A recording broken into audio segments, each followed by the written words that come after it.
कृष्ण कन्हैया लाल की जय। तीनों परिधाम की जय। ए शाहिदी लिखी जाहिरा मेरा जना में माहे सरहद जबरत की फिरस्ते छोड़ी नाए फिरस्ते छोड़ी नाए सच्चिदानंद राम धनी की जय। परम आदरणीय सुंदर साथ जी, हम श्रवण कर रहे हैं तालीम सत्र में मार्फत सागर प्रकरण 3 चौपाई नंबर 73 को मैंने पाठ किया। अक्षरातीत परब्रह्म परमात्मा श्री राज जी के हृदय से हम जुड़ रहे हैं। श्री राज जी महाराज की बहुत बड़ी इच्छा है कि अपने आत्माओं को, ब्रह्म आत्माओं को अपने पातशाही और अपने जो प्रेम का परिचय कराना है। ये सारा खेल तमाशा जो देख रहे हैं, उनकी जो है पातशाही में सत के अनेकों कला में एक कला अक्षर ब्रह्म की बेहद भूमि में अक्षर ब्रह्म के बेहद भूमि में सत्स्वरूप ब्रह्म है, केवल ब्रह्म है, सबलिक ब्रह्म है, अव्यक्त ब्रह्म है। और इस तरह से चारों अंतस्करण में जो भी लीलाएं हैं, ये सत के अनेकों कला में एक कला का अक्षर ब्रह्म की जो लीलाएं हैं, ये भी उनकी पातशाही है, श्री राज जी की पातशाही। जब एक कला में इतनी सारी हैं और उसी अक्षर ब्रह्म के अनेकों, सत के अनेकों कला में एक कला जैसा ये सृष्टि अनंत वृत्तियों में एक वृत्ति मान के चलिए, स्वप्निक वृत्ति, ये खेल जिसका वर्णन जो है हम श्रवण कर रहे हैं। इससे पता चलता है कि दुनिया की जो नियम, दुनिया का जो रूल रेगुलेशन, जो धार्मिकता, आध्यात्मिकता जो भी है, परब्रह्म परमात्मा से कितने दूरी में है। और इस धरती के अंदर जो भी हमारे कान में धार्मिक शब्द, आध्यात्मिक साधनाएं हैं, वो सब अक्षर के स्वप्न के सर्व ईश्वर से, ईश्वर सर्वभूतान। वो ईश्वर का संबंध अक्षर के मन से है, जागृत मन से है, जिसको अव्याकृत कहा जाता है। उसे पर प्रणव अपर प्रणव उसके एस्पेक्ट से ये संसार बिंदु सरह, सागर में एक बूंद की सरह, ये खेल इसके अंदर हम अनुभव कर रहे हैं। और परब्रह्म परमात्मा अक्षर श्री राज जी महाराज 25 पक्ष परम धाम में चिदघन स्वरूप श्री राज जी महाराज अक्षर के सपना को भी देख रहे हैं, जानते हैं, और अक्षर की बेहद लीला जागृत की सारी अवस्था को जानते हैं, क्योंकि उनका सत्स्वरूप है। और अपने चिदघन स्वरूप में ज्ञान स्वरूप, चिदघन स्वरूप उनका ज्ञान का एस्पेक्ट जो है, उसका दर्शन हम तारतम्य ज्ञान से देख रहे हैं। और श्री राज जी महाराज अक्षरातीत परब्रह्म का जो आनंद स्वरूप श्यामा जी महारानी के माध्यम से फिर 12,000 ब्रह्मात्माएं जो बात शास्त्रों में महिमा गाई गई है, उन्हीं के विषय में परिचय दे रहे हैं। यहाँ जीव और ईश्वर में जीव की महिमा, ईश्वर की महिमा ही पूर्णमदः पूर्णमिदं नहीं है, ये तो स्वप्निक महिमा है। शास्त्र में और एक जमात की महिमा गाई गई है, जिसको मोमिन कहा गया है, जिसको ब्रह्म सृष्टि कहा गया है, जिसको चूजन पर्सन करके कहा गया है, वो ब्रह्म प्रजा करके कहा है, अतिम फकीर करके कहा है। ये तो परम धाम में श्री राज जी महाराज के चरण तले ब्रह्मात्माओं की महिमा है, जिनकी सूरता जो है इस तरह से अक्षर के स्वप्निक ब्रह्मांड में जीव के अंदर प्रवेश हो रहे हैं।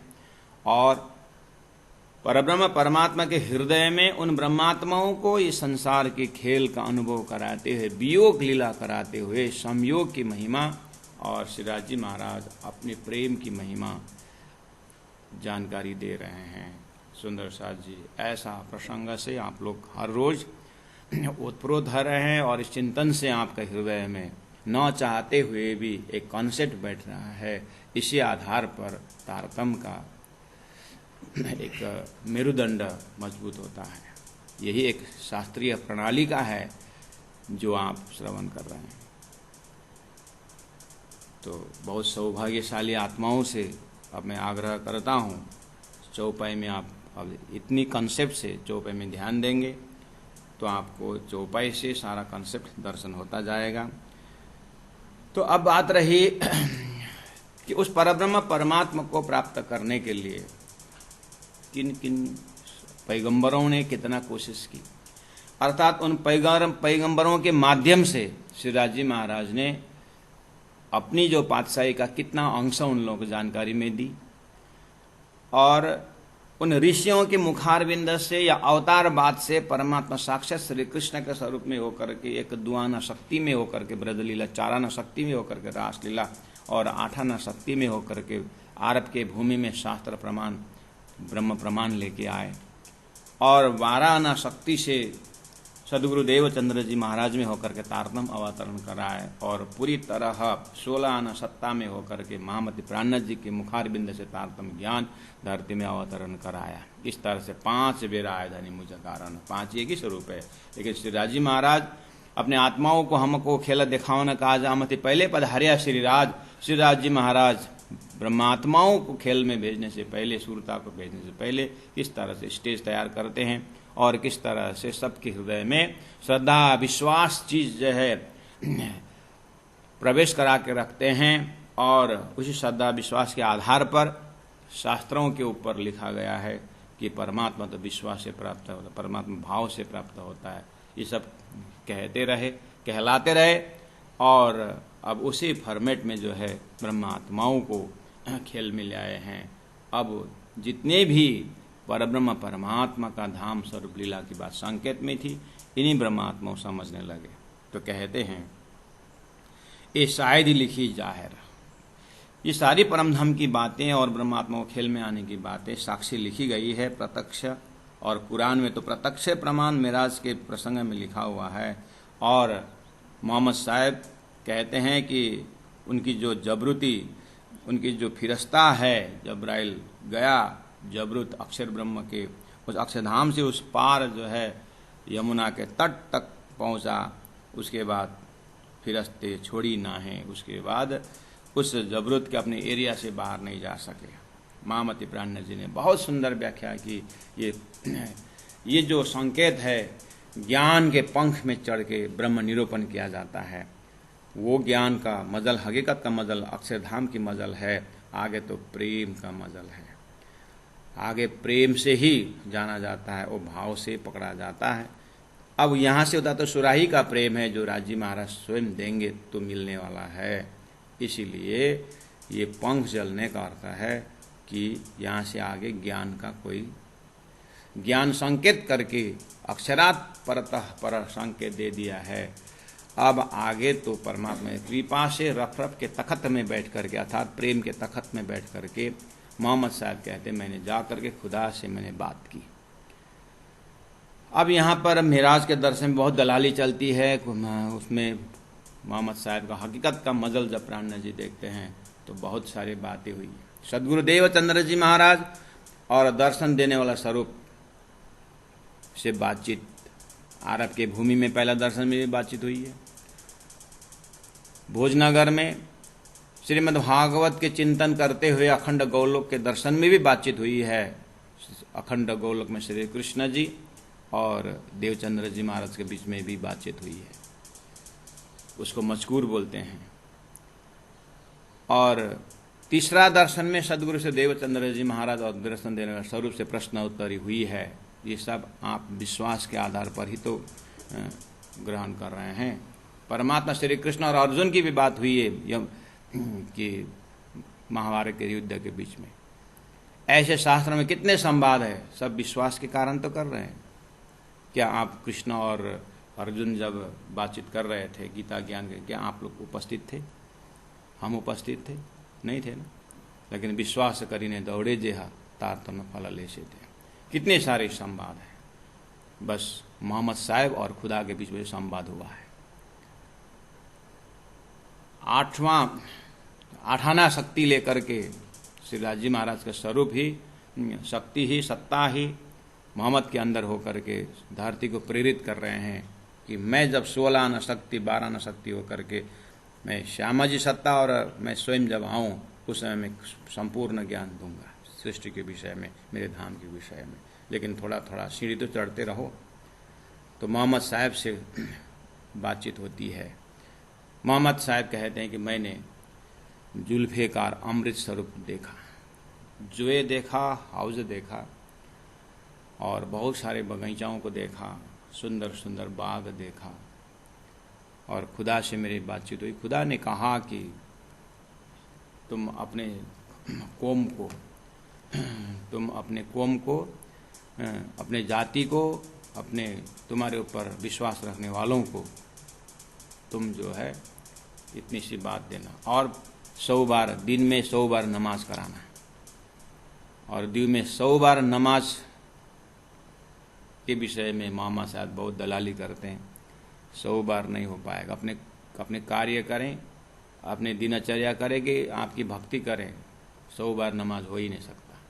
फिर 50 बार तक ले आए, फिर नहीं माने तो फिर 25 बार तक ले आए, फिर उतना भी नहीं माने तो 12 मिल जाए, फिर लास्ट में खुदा ने बोला 5 बार तो कराना ही होगा। फिर मोहम्मद चलो 5 बार के नियम रख देता हूँ। ऐसी सारी जो है मोहम्मद सोजाई बात करते हैं, ये हकीकत का मजल में आता है। तो प्राणनाथ जी ने सब जाहिर किए हैं। ये सब दलाली के अंदर आता है, बार्गेनिंग होता है मोहम्मद और खुदा के बीच में। तो उस समय में मोहम्मद ने देखा कि खुदा के पास में एक मुर्गा बैठे हुए हैं, और मुर्गा जो है चोंच में खाक लेकर के बैठा हुआ है। मोहम्मद पूछते हैं कि ये मुर्गा चोंच में खाक लेकर के क्यों बैठा है? मुर्गा इज इक्वल टू श्यामा जी महारानी है, चोंच में खाक इज इक्वल टू संसार खेल देखने की इच्छा है। संसार खेल देखने की इच्छा लेकर के बैठी हुई को मोहम्मद साहब कुरान में अपने भाषा में रखते हैं कि मैंने मुर्गा को देखा। हो सकता है उस समय के राष्ट्रीय पक्षी हो जो अच्छा मानते। तो ये सांकेतिक भाषा में उन्होंने कहा कि चोंच में खाक लेकर बैठे हुए मैंने देखा। तो मैंने खुदा से पूछा कि ये क्यों चुप बैठे? खुदा ने कहा तुम्हारे उम्मत ने गुनाह किया है। मेरे उम्मत ने गुनाह किया है, तो ये गुनाह से कैसे मुक्ति होंगी? जब मैं आऊंगा तब बताऊंगा। महामती प्राणनाथ जी उतना लेकर के, उतना एपिसोड, उतना घटना को लेकर के अब तत्कालीन अपने मौलियों को, मुसलमानों को पूछते हैं। और आज भी हम यही पूछते हैं, तारतम्बानी यही पूछा करता है कि मोहम्मद साहब ने हकीकत का मतलब रखा और मार्फत खुदा आकर के खोलेंगे। मार्फत तो खुदा ने मेरे को दिल में भी नहीं रखने को बोला। तूने सुना ना, बस हो गया। और दिल में रखना तो रख, लेकिन दिमाग में तो चढ़ाना नहीं, कुरान में रखना ही नहीं।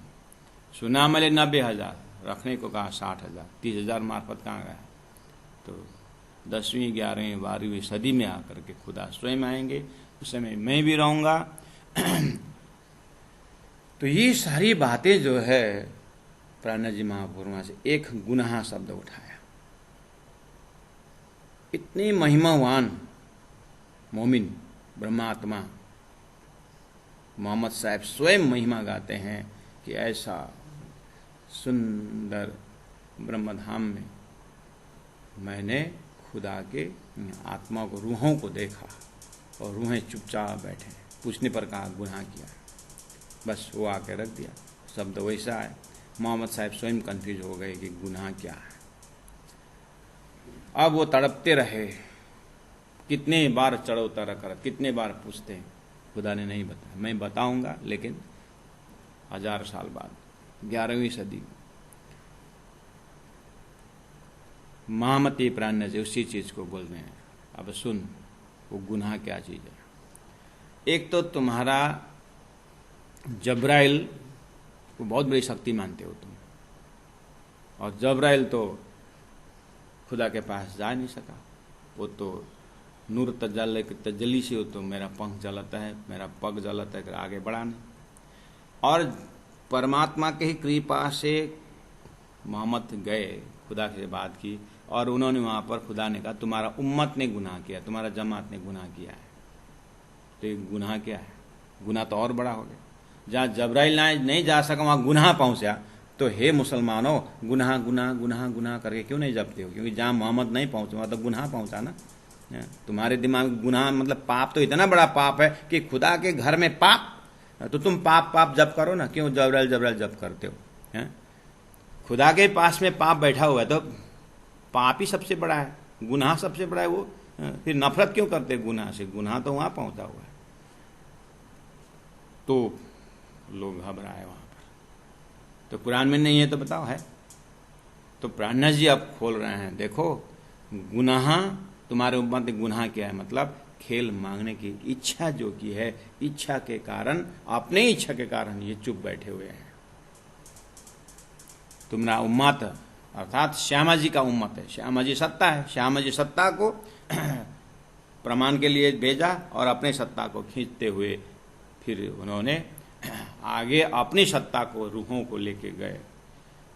ये सारी बात रूहानी भाषा से ही दर्शन होता है। यहाँ अगर मोहम्मद के 5 तत्वों का शरीर देखने लगे और दाढ़ी और चोटी देखने लगे तो महाराज हो गया कल्याण।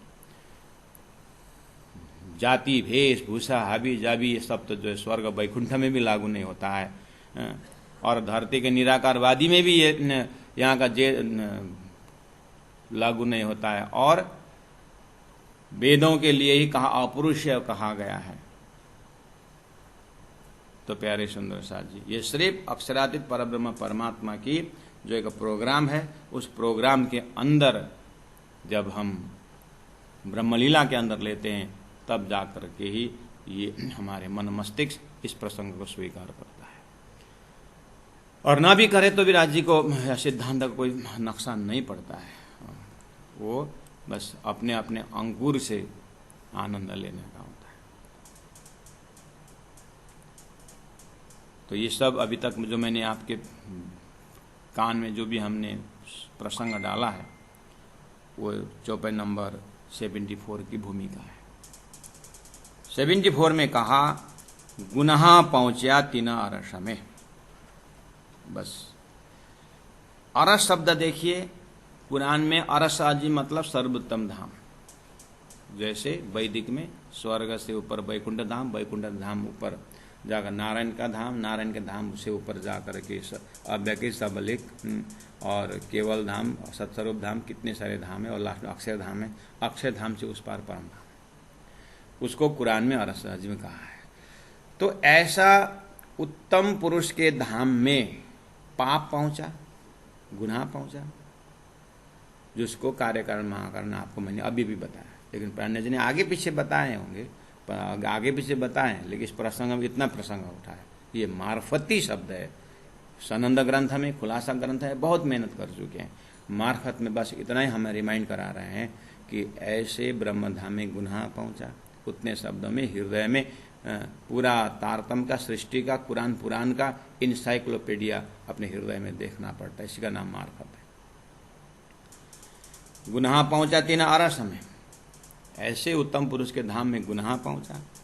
इन दरगाह, ऐसे रंगमहल जैसे दरगाह ब्रह्मधाम में,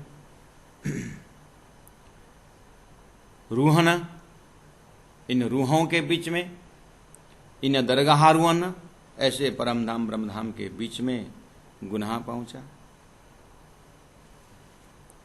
और आगे दिल हकीकी एक है, ये जो मोमिन, जो ब्रह्म आत्माएं हैं, जिनको धरती में बहुत सारा नाम दिया है, वासना शब्द दिया है, ब्रह्मात्मा शब्द दिया है, सबसे ऊंची धाम के ये जो आत्माएं हैं। और कुरान में या शास्त्रों में दिल हकीकी, इनको ही सच्चा दिल वाले कहा है।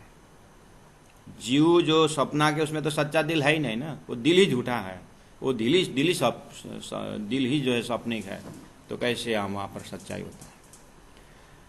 जैसे ब्रह्म सत्यम ब्रह्मविद ब्रह्मैव भवति श्रुति, ये ब्रह्मिक परिवार, ब्राह्मिक फैमिली दिव्य परम धाम में एकांकी न रमते, अकेले में नहीं रमते हैं, तो उनका ही स्वरूप ब्रह्मात्माएं, यही वास्तव में सच्चाई दिल वाले हैं, जिनको हकीकी दिल करके कहा है इन ब्रह्मात्माओं के विषय में। और दिल हकीकी एक है, उतना ही नहीं, अरसा कलुब मोमिन, उन मोमिन को, कलुब दिल को तो खुदा ने अरस कहा है, इतना सम्मान दिया है और इन्होंने गुनाह की। प्रसंग ये चल रहा है। एक तरफ इतनी महिमा उन मोमिनों की, उन ब्रह्मात्माओं की, और मोहम्मद को बोल दिया तुम्हारे उम्मत ने गुनाह किया है। सुंदर साधु जी, प्राणनाथ जी महाप्रभु दिल्ली से यात्रा करते हुए पद्मावतीपुरी धाम तक प्राणनाथ जी महाप्रभु उस चीज को विश्व के लिए बता रहे हैं कि जुदे जुदे नाम गावहें, जुदे जुदे भेषा अनेक, जिन कोई झगड़ा आप में धनी सबों का एक, परमात्मा एक हैं। जिन्होंने कहाँ कहाँ होकर के लीलाएं की ही वो मार्फत के ग्रंथ के माध्यम से हमारे हृदय को पवित्र बना रहे हैं। तारतमीय या मार्फती हृदय में संसार के जो है दिखता बहुत सुंदर है, लेकिन वहां पर दिल अटकता नहीं है। इस तरह से कवच पहना रहे हैं। इस ज्ञान का कवच देखिए क्या कहा। एक तरफ दिल हकीकी एक है, दूसरे और अरस्त कलूब मोमिन कहा। और उतना ही नहीं, इन परमधाम को, इसका मतलब सुंदर सा, जब आप अपने ध्यान को उस मुलमिलाव के बैठे में पहुंचाएंगे, ये दूसरों की महिमा शास्त्रों में नहीं गाए हैं, या हमारी महिमा गाई, अपनी आत्मा की महिमा गाई। वहां अपने आप को पाना है। कैसे पाना है? एक ही शब्द अगर आपने उठा लिया, दिल हकीकी एक है, इतना ही लिटी भी ले लीजिए। मेरी परात्मा को धनी ने हकीकी दिल कहा है, अर्थात परमात्मा कहते हैं, परब्रह्म परमात्मा, खुदा, अरस अजीम वाले जो भी कहो, ये रूहां और मेरे दिल में कोई फर्क नहीं। इनके दिल में मैं हूं, मेरे दिल में ये है, अरस परस। इतनी सारी, इतनी बड़ी महिमा गाई है। अब अपने दिल में प्रत्येक आत्मा संसार में जो तारतम होल्डर, तारतम वाणी के जो जिज्ञासु हैं, इन आत्माओं को कितना बड़ा होमवर्क है कि अपने दिल को, सब शास्त्र सभी कह रहा है कि पात्रता तैयार करो, पात्रता तैयार करो, अपने को परमात्मा के लायक बनाओ। तारतम वाणी कितना आराम से लायक बना रहे हैं। बस विश्वास करीने दौड़े जो उस परात्म में चिंतन करते हुए हकीकी दिल, अरे मैं तो यहाँ का नहीं, मैंने ये झूठे दिल जिसमें झूठा वस्तु का जो घर बना के बैठा, मैं वो दिल वाला ही नहीं, मैं तो हकीकी दिल वाला हूँ। और धनी ने मेरा दिल को अरस बनाया है, वो सुरता का परमधाम का दिल है, झूठा दिल नहीं है। जीव का दिल की बात नहीं है। झूठे दिल में तो नारायण बैठा हुआ है, झूठे दिल में तो निराकार बैठा हुआ है। मैं वो दिल का पात्र ही अलग है, उसका खानदान ही अलग है, मैं इससे अलग हूँ। जाति स्मरण की बात संसार में बहुत है। हनुमान जी को जाति स्मरण करा दी गई। भगवान श्री कृष्ण ने गीता में अर्जुन को जाति स्मरण करा रहे हैं कि अर्जुन तो किस खानदान का है, देख, क्लैवेम मस्मगम पार्थ नहीं तत्व पद्धति क्षुद्रम हृदय दौर्बल्यम त्यक्तो तिष्ठ परम तप है। अर्जुन, तेरे ये क्षुद्र दिल वाले तू कहाँ से, तू कहाँ के खानदान में करके जाति स्मरण करा रहे हैं। लेकिन प्रसंग है स्वधर्मम निधनम श्रेय पराधर्म भयावह। स्वधर्म के लिए तो खड़े होने की बात कर रहे हैं, कार्य क्षेत्र के लिए ठीक है, ये जीव और ईश्वर की बात है। यही देखने ब्रह्मात्मा आए हैं कि उन ब्रह्मात्माओं ये देख रहे थे और जाति स्मरण कर रहे थे। ब्रह्मात्माओं ठहरो, तुम्हारा जाति स्मरण, तुम परमधाम में तीसरी भूमि अक्षर ब्रह्म को देखने वाले हो तुम, और जिस अक्षर के खेल में सारी शास्त्रों की बातें हो रही है। फटाक से डिसीजन मत लो, रॉन्ग डिसीजन से रॉन्ग डेस्टिनेशन हो जाएगा। इसीलिए तुम्हारा तारतम आया है, तारतम सही डेस्टिनेशन दे रहा है। ब्रह्मात्माओं, दिल हकीकी एक है। अपने ध्यान साधना में, अपने चिंतन के साधना में सुंदर साथ जी एक एक लिटी मंत्रवत होता है। इसीलिए सुंदर साथ जी पहले ज्ञान, उसके बाद ध्यान। पहले ज्ञान, तारतम ज्ञान को कमर कस के 3 साल 5 साल जितना लगता है, एक बार इसको पूरा जीवन में उतार। उसके बाद जो है ध्यान का प्रसंग, उसके बाद सॉलिड होता है। उसके बाद उसे अपने ध्यान में प्राण घुस जाता है, नहीं तो फिर ध्यान मुरझाया हुआ होता है। ध्यान में कंक्रीट नहीं से होता है, शंकास्पद ध्यान कहीं नहीं पहुंचा। निशंक ज्ञान इलम गुनहा पहुंचाती न रस में एक दरगाह रूहन। ये एक्सक्लामेटरी सेंटेंस आश्चर्य सूचक है। गुनाह पहुंचाती ना अरस में। हे कुरान को मानने वाले हो, तुम तो कुरान को दावा लेकर के इमाम कहलाने वाले हो ना। समय से पहले तुम लोग इमाम कहने वाले हो। अर्थ करो जो मैं शंका डाल रहा हूं। और सुंदर साथ की तरफ अर्थ कर रहे हैं। सुंदर साथ है जी, इसीलिए कुरान में हमारी बात है। वो गुनाह जो है ब्रह्मात्माओं को खेल मांगने के विषय में संकेत है। अब ऐसे दिव्य परम धाम की महिमा वही कुरान में गाया हुआ है, वही शास्त्रों में, उसी वेदों में गाया है। उन ब्रह्मात्माओं की यत पूजा प्रभाविने व जीव सृष्टि उद्धारणम, जीव की सृष्टि, जीव को उद्धार करने का ब्रह्मात्मा आ रहे हैं। तो ऐसे ब्रह्मात्माओं के विषय में फिर कहा कि गुनाह पहुंचा, गुनाह पहुंचा तीन अरसा में। वाह, इन दरगाह रूहना एक्सक्लामेटरी सुनता। ये पाठ करते समय सरहद जबरत की फिरते छोड़ी ना है, गुनाह पहुंचाते ना रस में न गुना दरगाह रूहन दिल हकी एक रस। पारण पाठ हो जाएगा, साजाद जी के मुखार में उच्चारण हुआ है, आनंद आएगा, वो बात अलग है। लेकिन जब मनन करते समय वही पढ़ेंगे। राज्य से बात करना चाहिए, पढ़ने का ढंग भी अलग हो जाता है, वो समझ के ढंग अलग होता है। गुनाह पहुंचाती न अपने अरस में इन दरगाह रूहन, ऐसे ब्रह्मधाम दरगाह में गुनाह कैसे पहुंचेगा। उतना ही नहीं है, दिल हकीकी एक है। वहां के जमात को तो सच्चा दिल वाले हक का परमात्मा का अपने ही दिल का है, और उस दिल से गुनाह होती है, उस दिल से पाप होता है। ये क्या बात है बताओ। हजार साल बाद से, हजार साल से कुरान पढ़ने वाले बताओ, और हजार वर्षों से शास्त्र पढ़ने वाले बताओ। दिल हकीकी एक है। और ऐसा कलुब मोमिन, उतना ही नहीं, स्वयं परमात्मा ने संकेत भाषा में गीता में कहा है, भगवान का घर भक्तों का हृदय करके कहा है। मैं वैकुंठ में नहीं रहूंगा, मैं भक्तों के हृदय में रहता हूं। तो कौन से भक्त के हृदय है वो ब्रह्मात्माओं के हृदय में परब्रह्म परमात्मा विराजमान होंगे। ये बात सांकेतिक बात जो है दृष्टांत के रूप में संसार में भी रखा हुआ है, शास्त्रों में भी रखा हुआ है। तो अरस कलूब मोमिन, जिस दिल को, मोमिन के दिल को खुदा ने अरस करके कहा। इतना महान दिल कैसे गुनाह करेगा। खासों में खास एक है, इनको तो आम खास, खासल खास में, खासों में खास। ईश्वरीय सृष्टि भी परे, अक्षरातीत ब्रह्मात्मा है, ये खासों में भी खास है। जीव सृष्टि, ईश्वरीय सृष्टि और ब्रह्म सृष्टि है, उसमें भी ब्रह्म सृष्टि कहा गया है। और ब्रह्म सृष्टि ब्रह्मात्माओं के हृदय में गुनाह कैसे पहुंचा। रब्बानी उम्मत, इसको तो ब्रह्म जमात कहा है। रब्बानी परमात्मा की जमात, उम्मत कहा है। और तुम्हारा उम्मत ने गुनाह किया। अर्थ खोलो, नहीं तो फिर महामती कहते हैं औरंगजेब बादशाह शाह कुमार, ये बात 12 मोमिन जब वहां पर कुरान की बातें का 4 महीना क्या प्रसंग लिया सुंदर शाह जी। बीतक से आपको बस स्केलेटन तैयार हुआ है, और उसके अंदर अंदर ऐसी ऐसी बातें जो है राणा जी वहां पर प्रश्न पूछ रहे हैं। इसीलिए तो उन्होंने हमारे मस्तिष्क की बात नहीं है, आज भी वही बोलेंगे। और समझ में नहीं आता है तो लड़ते हैं, करते करते कितने हिस्से में बंटवारा हो गया है। और हिंदुओं का यही बात है, नारायण को उत्तम बना लेते हैं और शास्त्र नारायण को नाश कर रहा है, पता ही नहीं चलता। एक तरफ इतनी महिमा, दूसरी तरफ प्रलय में नाश हो रहा है। तो फिर अक्षर अक्षरातीत अर्थ करो। बोलेंगे अक्षर तो आत्मा है और उत्तम पुरुष तो भगवान विष्णु है। ले,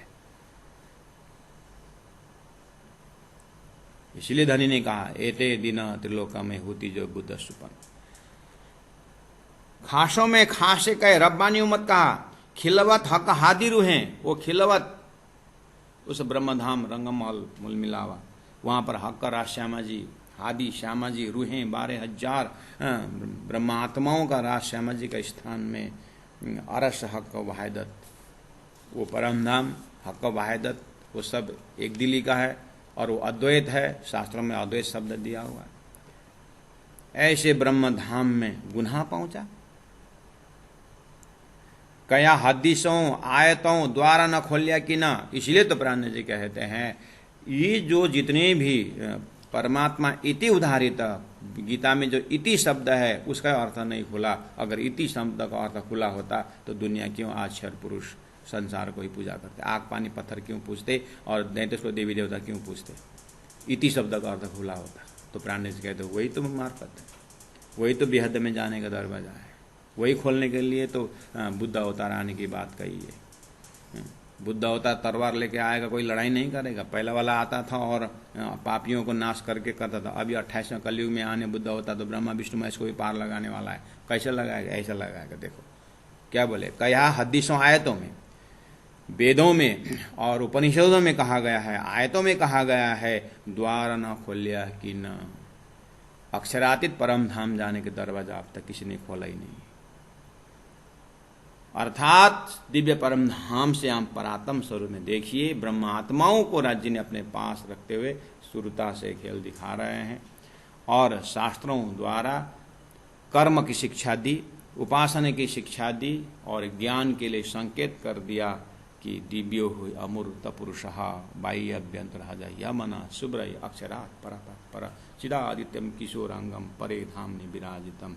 परमात्मा परम ज्योति परम धाम परागति संकेत देते गए शास्त्रों में। कहा कि लेकिन ये धाम यहाँ इस तरह से तारतम्य, जिस तरह से तारतम्य अर्थात सदगुरु देवचंद्र जी महाराज के अंदर से जैसे धाम का खुलस्त किया, बारीकी वर्णन हुई, वो वर्णन कभी हुआ नहीं है। इसी का यही प्रमाण है कि सदगुरु आने से पहले, तारतम अवतरण होने से पहले द्वार न खोलिया कि न, अव्वल बीच या आखिर खुले न रसूल बिना। अव्वल 1.25 लाख पैगंबरों में से मोहम्मद आने से पहले तक और 88 ऋषि महर्षियों में से सदगुरु आने से पहले तक। अव्वल, बीच मोहम्मद जाने के बाद और सदगुरु आने के बीच तक, और श्री कृष्णा धरती से जाने के बाद और सदगुरु आने तक बीच तक, और आखिर लास्ट मोमेंट तक 11वीं सदी तक खुले ना रसूल बिना। रसूल का 3 स्वरूप है। एक रसूल ने संदेश लेके आया कुरान, एक रसूल सदगुरु महाराज ने तारतम लेके आया, और एक रसूल महामती प्राण जी ने वहां पहुंचा दिया। या तो कहो बसरिल्मा की हक की कहो। इस चीज को समझना होता है। आत्मा शब्द कभी शरीर के लिए प्रयोग किया है गीता में, आत्मा शब्द कभी इंद्रियों के लिए प्रयोग किया है, कभी आत्मा शब्द मन के लिए किया है, कभी आत्मा शब्द शरीर में जो आत्मा स्पिरिचुअल स्पिरिट है उसके लिए, कभी आत्मा शब्द परमात्मा के लिए भी कहा है। प्रसंगों को देखकर अर्थ लिया जाता है।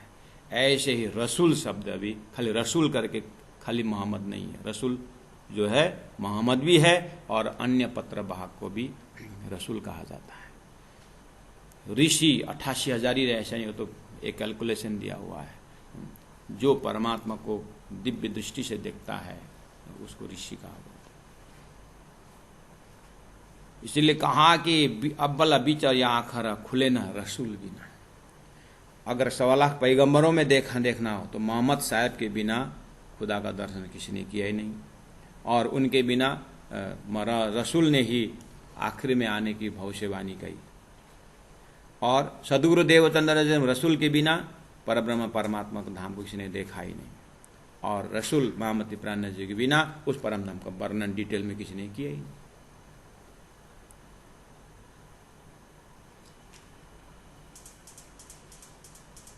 इसीलिए ये बसरिल्मा के हक की तो कुरान पुराण का मिलाप हो गया, और बाकी तो क्या है उसी से फैले हुए।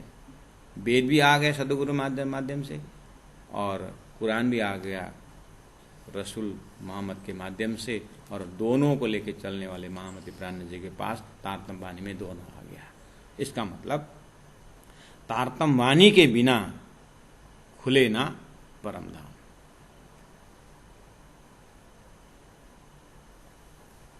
अव्वल बीच या आखिर खुले ना रसूल बिना।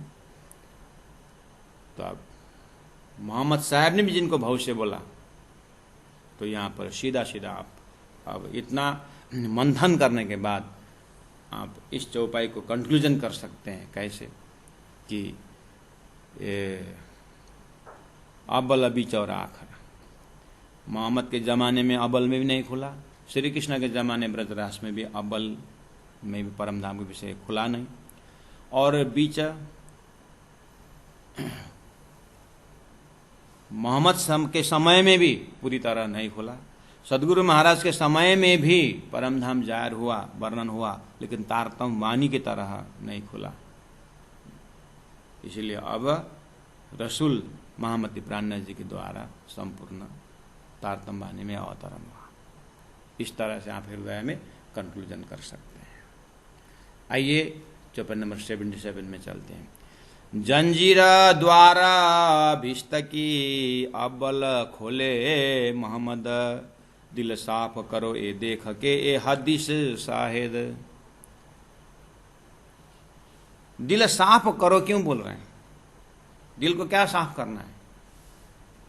ऑलरेडी परमहंसों के अंदर ब्रह्मात्म प्रवेश हुए, जीव के पराकाष्ठ इनका दिल साफ न होता तो ब्रह्मात्माओं को वहां पर आसन अधिष्ठात्री जीव बनाते नहीं। और वो ब्रह्मात्मा जो आकर के वाणी श्रवण कर रहे हैं, लालदास जी जैसे, महामती प्राणनाथ जी, केशवदास जी जैसे, इन ब्रह्मात्माओं को क्या साफ होना है? दिल साफ करो किसके लिए संबोधन कर रहे हैं? सारी दुनिया को संबोधन कर रहे हैं कि तुम्हारा हृदय साफ नहीं। क्यों साफ नहीं? हमने 1000 वर्ष तपस्या किया है, ये है वो है, हम वेजिटेरियन हैं, हम ये है वो है, कुछ भी बोल सकते हैं, हम न किसी को गाली देते हैं, ना हम तो दिल साफ रखते हैं। बहुत अच्छी बात है। यहाँ साफ दिल का मतलब है कि उस ब्रह्म परब्रह्म परमात्मा का स्वरूप को यथा तथ्य अपने हृदय में बैठाओ। पानी डाला हुआ ग्लास, पानी का ग्लास होता है, ऐसे तुम्हारा दिल परम धाम परक बना। यहाँ तक की सफाई की बात हो रही है, न कि यहाँ पर खान पान के शुद्धिकरण से। और परमात्मा को निराकार सिद्ध करने वाले तुम्हारा हृदय बिल्कुल विकार युक्त है, क्योंकि ये गलत एड्रेस तुमने हृदय में बैठाया हुआ है, ये भी तुम्हारा विकार है। और तुम्हारे हृदय में क्षर पुरुष नारायण के जैसे यहाँ के ही कर्मोपासना ज्ञान बैठाया हुआ है, और ये भी तुम्हारा दिल साफ नहीं है, तारतम देख रहा है। साफ दिल तारतम उसको बोलते हैं जिसके हृदय में परब्रह्म परमात्मा का धाम स्वरूप लीला और उनके अष्टप्रहर जो ब्रह्म लीला है जिस हृदय में विचरता है, वो साफ दिल है। ब्रह्मात्माओं के लिए सुंदर साथ के लिए बहुत सौभाग्यशाली प्रसंग है कि तारतम वाणी का चिंतन मनन करना और हृदय को धाम बनाना। वहां जाकर के साफ दिल बोल रहा है। दिल साफ करो ये देखा के, क्या देखा के? ये उपरोक्त प्रसंग को जो शंखाएं उठाई है कि लानत वहां पहुंचा और लानत ही लेके मरोगे। तुमने लानत तो लेके मर रहे 1000 साल से। हे कुरान वाले हो, तुम कुरान को हदीसा बनाते हो, क्या क्या बनाते हो, और श्रीमद् भागवत कितने से बोल रहे हो, लेकिन श्री कृष्ण के जड़ में पानी डालोगे कृष्ण की भक्ति में तो सारा हरा भरा रहेगा। कहाँ किया तुमने? भागवत सुनते हो और कातिन देवी को पूजा करते हो।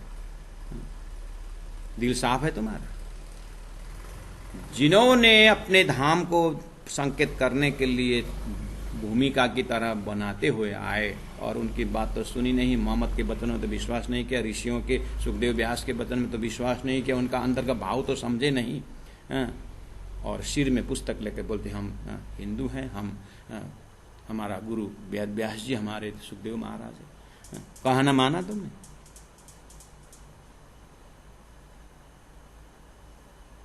इस तरह से तारतम विश्व को संबोधन कर रहा है। ये नहीं कि महेंद्र महाराज गूगल में आने वालों के लिए बोल रहे हैं, ऐसी बात नहीं। हम तो प्राणनाथ जी के चिंतन को शेयरिंग कर रहे हैं।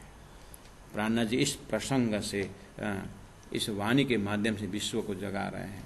ये विश्व जागने की बात है, विश्व के आत्माओं को सही ठिकाना देने की बात है। ये तारतम का प्रचार है, ये व्यक्ति का प्रचार नहीं।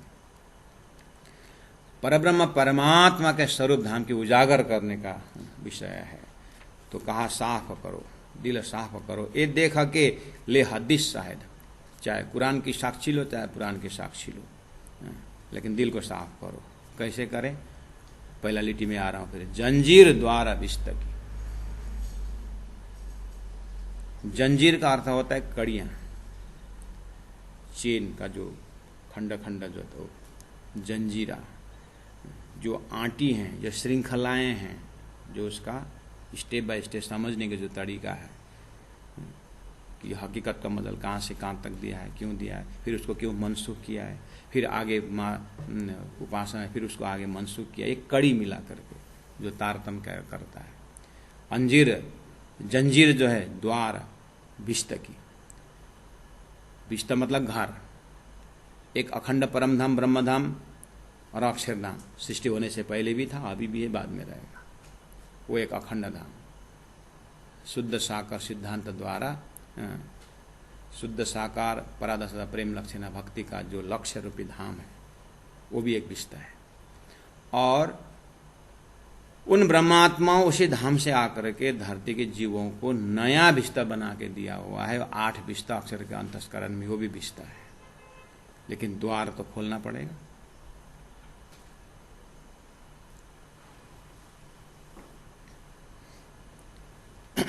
सदगुरु ही लाइटिंग कर सकते हैं। देखिए कुमाले के घर में, कुम्हार के घर में दिया यत्र तत्र तितर बितर होता है, कौन कौन ख्याल करेगा?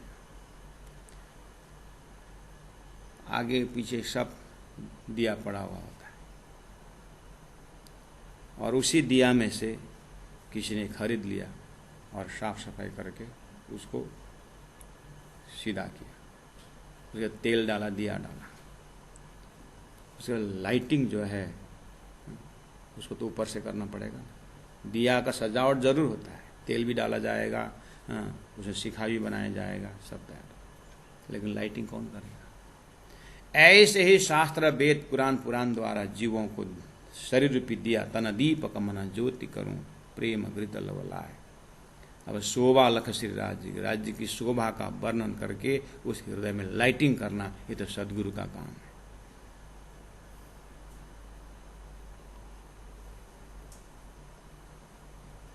या तो ऑलरेडी जला हुआ दिया उसको जला सकता है, जागृत आत्मा ही जगा सकता है, लेकिन शुरू का अंकुर तुम्हारे अंदर में, तुम्हारे अंदर आकार में आए के बैठे हम परब्रह्म परमात्मा ने सदगुरु हृदय को लाइटिंग किया, दिव्य परमधाम सदगुरु भी दिया जल गए। उसके बाद सदगुरु को दिया, तुम सतगुरु दीपक भयो कियो मैं आप समान। उनका ही मेहनत और श्री राज जी की कृपा को हम दर्शन कर रहे हैं कि हमारे तक आते आते राज जी महाराज ने कितने जंगल से उठा करके अक्षरातीत के अपने भक्ति दे करके हमें शोभायमान किया हुआ है।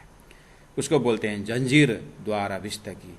अब्बल खोले मोहम्मद, अब्बल शुरू में खोला मोहम्मद श्यामा जी द्वारा, अर्थात श्यामा जी महारानी स्वरूप सदगुरुदेव चंद्र जी महाराज द्वारा खुलवाया गया।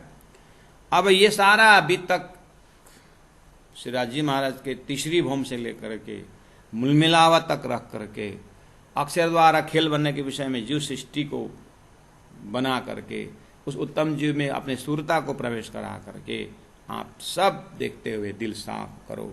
ये देख के ये सारी राज्य की व्यवस्था को देख करके दिल को साफ करो और ले हदीस और शास्त्र प्रमाण का प्रमाण लो, हदीस का प्रमाण लो, कुरान का प्रमाण लो और अपने हृदय को पवित्र करो। जेता कोई पैगंबर रसूल नबी औलिए गोश कुतब वली अंबिये नबी नसीहत सिर सबके कई बड़े कहावे सिर फकीर कई आरफ उल्मा यार असहाब के खलीफे हादी मोहम्मद है सबका। रसूल बुजुर्गी अपनी कई दई। चौपाई नंबर 78 और 79 का भूमिका से आप चौपाई का प्रसंग देखना। इतना किया कि क्या कहा, दिल साफ करो ये देखा के ले हदीस शायद जंजीर द्वारा विष्ट की अब्बल खोले मोहम्मद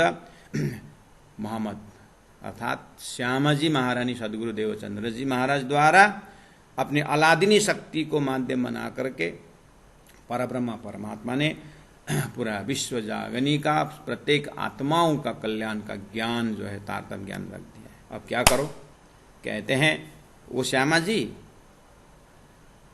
जी सत्ता के विषय में आपको जानना है। राजी महाराज शायद डायरेक्ट कृपा नहीं करते हैं। श्यामा जी प्रेम स्वरूप अपने आनंद स्वरूप श्यामा जी सत्ता से थोड़ा थोड़ा काम करते हैं और अपने ऊपर हुक्म डाल देते हैं, अपनी आज्ञा देते हैं, ऐसी लीलाएं करते हैं।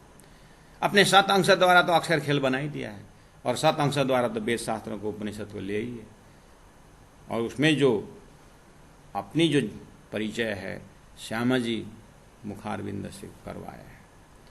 आपको श्यामा जी के विषय में जानना चाहते हैं तो प्राण जी कहते हैं, वाणी कहती है, तारतम कहता है, जेता कोई पैगंबर, जितने भी धरती में पैगंबर हुए ना, चाहे रसूल कहो, चाहे नबी कहो, चाहे औलिए कहो, चाहे गोश कहो, चाहे कुतब कहो, वली फिर अम्बिये कहो, औली अम्बिये कहो, नबी कोई भी गुरु कहो, नसीहत शिर सबक, इनके सब नसीहत जो उपदेश देने वाले, सबके सिर में, सबके सिर में नसीहत देने वाला वही मोहम्मद यानी वही श्यामा जी महाराज है। कई बड़े, कंटिन्यू जा रहे हैं, कोई बड़े कहावे, पीर कहो, फकीर कहो, आरफ कहो, उलमा कहो, यार कहो, असहाब कहो, खलीफे कहो, हादी सबके गुरु मोहम्मद है सबका, सबका गुरु श्यामा जी महाराज। ऐसा अर्थ है सुंदर साज जी। आपने मोहम्मद शब्द से तो खाली आरब में लटका दिया और उसके ऊपर दाढ़ी रख दिया और विरोध करते रहे। प्राण जी उससे कुछ लेना देना नहीं है। प्राण जी महाकारण श्याम जी सत्ता कहाँ कहाँ होकर के काम कर रही है, और कुरान में इस तरह से काम करके परम धाम की बातें लिया है। उतना ही नहीं, श्याम जी सत्ता ने क्या क्या दिया, 28 ऋषि महर्षि अल्मा उल्फा जितने भी ज्ञानी संसार के हैं सब श्याम जी सत्ता का। राजी महाराज ने अपने श्यामा जी सत्ता से, अपने आनंद सत्ता से सारी बात रख दी। इसका मतलब है यही तो इनका इश्क है, यही तो उनका प्रेम का परिचय है। महाकारण वही प्रेम तो जानना है, अपने ही प्रेमी आत्मा, अपने ही रूह से उन्होंने काम करवाया है। बड़ी रूह श्यामा जी महारानी की सत्ता से ये हुआ है। चौपाई नंबर 77 और 78 ये भूमिका है। अब इसको आपको शब्दार्थ में जाना है। एक बार सैटेलाइट से देखिए। अच्छा, हादी मोहम्मद है सबका, सबका गुरु मोहम्मद है, अर्थात श्यामा जी महाराज। महाकारण से देखोगे और धरती में देखोगे तो एक बड़ा गुरु है, छोटा गुरु है। वो छोटा गुरु फिर गुरु बन जाता है, आशीष है फिर गुरु बन जाता है। एक दिन आकर फिर आज का लड़का है कल पिता बन जाता है। आज के लड़का है लेकिन वो पिता बनता है। ये हायरार्की के चलता चलता है। लेकिन सबका महागुरु कौन है? श्री राजी महाराज तो परब्रह्म स्वरूप हो ही गए ना। और श्यामा जी सत्ता में होकर के इन सभी अग्रज के मुखारबिंद से कुछ न कुछ परमधाम की बातें संकेत रखते गए। इस तरह से आप ऊपर से देखना। अब धीरे से फिर जाइए कि जेती कोई पैगंबर, पैगाम लाने वाला को पैगंबर, रसूल जो चिट्ठी लेके आते हैं उसको रसूल कहा जाता है। पत्र वाहक जिसको कहते हैं, शास्त्रों जिन्होंने लिया सब रसूल है। चाहे सुखदेव हो, चाहे व्यास जी हो, चाहे शंकराचार्य हो, चाहे कोई भी आचार्य हो, सब रसूल है। परमात्मा को संदेश लेके आने वाले। चाहे नबी कहो, नबी का अर्थ होता है गुरु या गुरु कहो, चाहे औलिये कहो, खुदा से बातचीत करने वाला महात्मा लोग कहो, या तो गोश कहो। गोश का अर्थ होता है एकदम परमात्मा नजदीक से और बात करने वाला। कुतब कहो तो वो भी महात्मा की बात है। अलग अलग दर्जा है। जैसे सन्यासियों में अलग अलग नाम है, ऐसे ही कुरान में भी उन महापुरुष को नाम अलग अलग दिया हुआ है। टाइटल है ये। बोले अम्बिये कहो, नबी नसीहत सिर सब, लेकिन सबके ऊपर उपदेश। चौपाई नंबर 77 का अव्वल खोले मोहम्मद से है। सबके सिर में उनका ही नसीहत, उनका ही उपदेश है। कई बड़े कहावे, पीर कहाए, फकीर कहाए। पीर मीर फकीर कहते हैं गुरु शिष्य और फकीर जो साधु संत हैं। आरफ का अर्थ होता है ज्ञानी, विद्वान कहलाओ, कुरान के पुराण। उल्मा कहो, और यार परमात्मा के साथी जैसे अर्जुन साथी कहलाए, सखा भाव रखने वाला यार कहलाए। असहाब लीडर कहलाए। कई खलीफे हो गए, ज्ञानी हो गए। लेकिन रही बात, हादी मोहम्मद है सबका, सबका गुरु हैं श्यामा जी महारानी मोहम्मदी सत्ता, जो सदगुरु देवचंद्र जी महाराज। सदगुरु देवचंद्र जी महाराज सबके हादी हैं, अर्थात तारतम इनके हाथ में आया है। ये वास्तव में तारतम ही सबके गुरु हैं। जेता कोई पैगंबर रसूल नबी औलिए। चौपाई नंबर 79 को हम पाठ करेंगे और यही कंक्लूजन करेंगे। कई बड़े कहावे पीर फकीर, कई बड़े कहावे पीर फकीर, कई आरफ उल्मा, यार असहाब कई खलीफे, हादी मोहम्मद है सबका, हादी मोहम्मद है सबका। बोलो श्री प्राणनाथ प्यारे की जय, सदगुरु महाराज की जय, तीनों परिधाम की जय, गुरु जी 108 मंगलदासी महाराज की जय।